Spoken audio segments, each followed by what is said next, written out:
اللہ ان کمزوروں کی پکار کو سنتا ہے جو اندھیرے میں بھی روشنی کی طرف پلٹنے کا ارادہ رکھتے ہیں۔ ایک حدیث ہے کہ آدم کے بیٹے کا پیٹ صرف مٹی بھر سکتی ہے۔ آج ہم دی سول بیونڈ ڈیزائر کے کچھ نہایت پریشان کن اور گہرے نفسیاتی نوٹس کا تفصیلی جائزہ لے رہے ہیں۔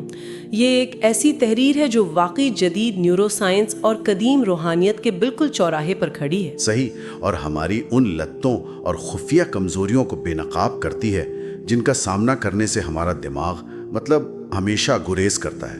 انسان سچائی سے خوفزدہ رہتا ہے، کیونکہ لت کو عموماً ہم بس ایک بری عادت سمجھ لیتے ہیں نا، لیکن اس کی اصل سرد حقیقت یہ ہے کہ یہ مرضی کے کچلے جانے کا نام ہے۔ مرضی کا کچلا جانا، یہ بہت بھاری بات ہے اور سچ بھی ہے۔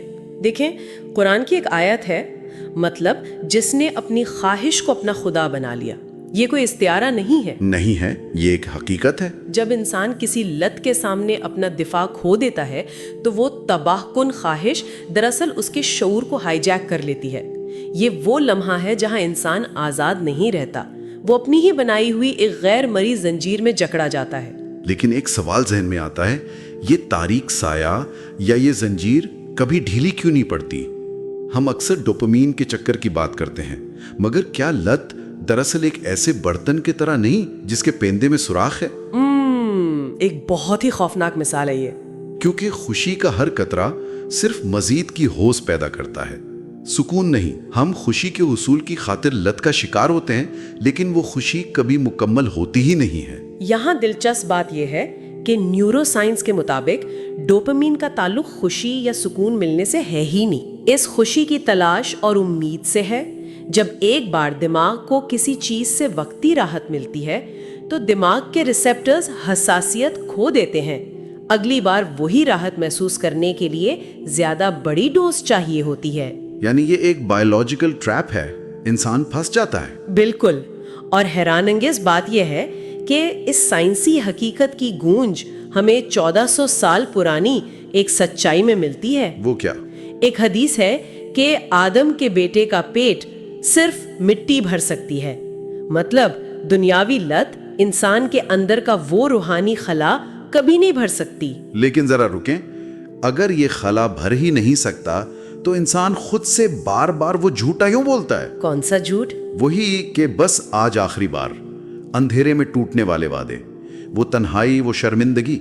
کیا یہ محض ارادے کی موت ہے؟ ارادے کی موت تو ہے، لیکن اسے اگر ہم گہرائی میں دیکھیں تو یہ نفس امارہ کا مکمل کنٹرول ہے۔ نفس امارہ یعنی وہ حصہ جو انسان کو برائی پر اکساتا ہے۔ ہاں، یہ ایک انتہائی سرد حقیقت ہے۔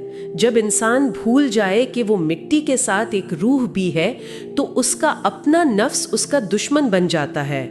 یہ تو ایک طرح کی اندرونی یرغمالی ہے، انسان اپنے ہی اندر قید ہے۔ بالکل، یہ ہوش پر مبنی وہ حصہ ہے جو انسان کی منطق کو، اس کی عقل کو مکمل طور پر بائی پاس کر دیتا ہے۔ جب شعور سو جاتا ہے تو یہ نفس مکمل کنٹرول سنبھال لیتا ہے، لیکن کیا؟ سچ یہ بھی ہے کہ رب کا دروازہ کبھی بند نہیں ہوتا۔ اس نفسیاتی کھنڈر میں بھی ٹوٹنے کے بعد اپنی کمزوری کو تسلیم کر لینا اور واپسی کا راستہ چننا ہی اصل طاقت ہے۔ تو پھر اس ساری کشمکش کا انجام کیا ہے؟